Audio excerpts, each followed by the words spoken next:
சஸ்திகாவின் ஆப்பிரிக்க சாகச பயணம். ஆப்பிரிக்காவின் செந்நிற மண்ணும் பரந்த புல்வெளிகளும் எப்போதும் ஒரு விதமான மர்மத்தை உள்ளடக்கியவை.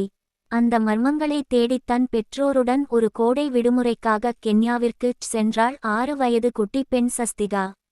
அவளுக்கு பொம்மைகளை விட காட்டில் வாழும் விலங்குகளின் மீதே அதிக ஈடுபாடு இருந்தது.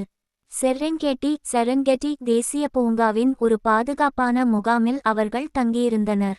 ஒரு நாள் காலை சூரியன் மெல்ல எட்டிப் பார்த்தபோது சஸ்திகா ஒரு அபூர்வமான தங்க நிற பட்டாம்பூச்சியை தனது கூடாரத்திற்கு வெளியே கண்டாள். அந்த பட்டாம்பூச்சி அவளை தனி உலகத்திற்கு அழைப்பது போல சிறகசைத்து முன்னே சென்றது. அதை துரத்திக்கொண்டே ஓடிய சஸ்திகா தற்காலிகமாக பாதையை மறந்து காட்டின் அடர்ந்த பகுதிக்குள் நுழையத் தொடங்கினாள். சிறிது தூரம் சென்றதும் பட்டாம்பூச்சி மறைந்துவிட்டது. சஸ்திகா தன்னை சுற்றி பார்த்தாள். எங்கு பார்த்தாலும் உயர்ந்த புற்களும் முள் மரங்களும் மட்டுமே இருந்தன. அவளுடைய பெற்றோரின் குரல் கேட்கும் தூரத்தில் அவள் இல்லை.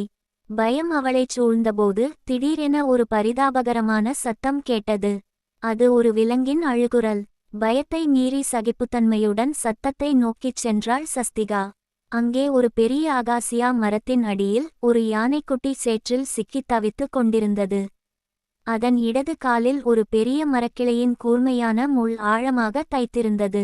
வலி தாங்க முடியாமல் அந்த யானைக்குட்டி கண்ணீர் வடித்துக் கொண்டிருந்தது. சஸ்திகா மெதுவாக அதை நெருங்கினாள். பயப்படாதே செல்லமே, நான் உனக்கு உதவுகிறேன் என்று தன் மழலை தமிழில் பேசினாள். அவளது மென்மையான குரல் அந்த யானைக்குட்டிக்கு ஒரு நம்பிக்கையை தந்தது. சஸ்திகா தனது சிறிய கைகளால் அந்த முள்ளை மிகவும் நிதானமாக பிடித்து இழுத்தாள். ஒரு நொடியில் முள் வெளியே வந்தது. வலி குறைந்ததும் அந்த யானைக்குட்டி நிம்மதியடைந்தது.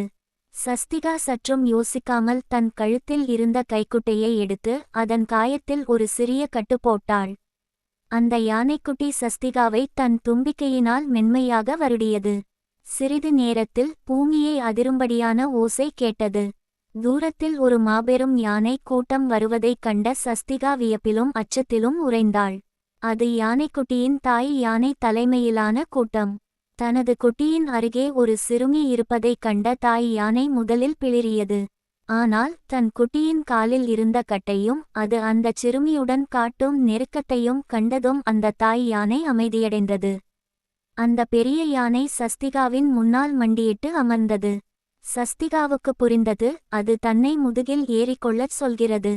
சஸ்திகா தைரியமாக அந்த மாபெரும் யானையின் முதுகில் ஏறிக்கொண்டாள். யானைகளின் அணிவகுப்போடு ஒரு இளவரசி போல அவள் தன் முகாமுக்கு திரும்பினாள். சஸ்திகாவை தேடிக்கொண்டிருந்த அவளது பெற்றோர் அவள் யானை முதுகில் வருவதைக் கண்டு திகைத்து நின்றனர். காட்டுக்கும் மனிதனுக்கும் இடையிலான அந்த அன்பு பிணைப்பை அனைவரும் வியந்து பார்த்தனர். சஸ்திகா அன்று ஒரு பெரிய பாடத்தை கற்றுக்கொண்டாள்.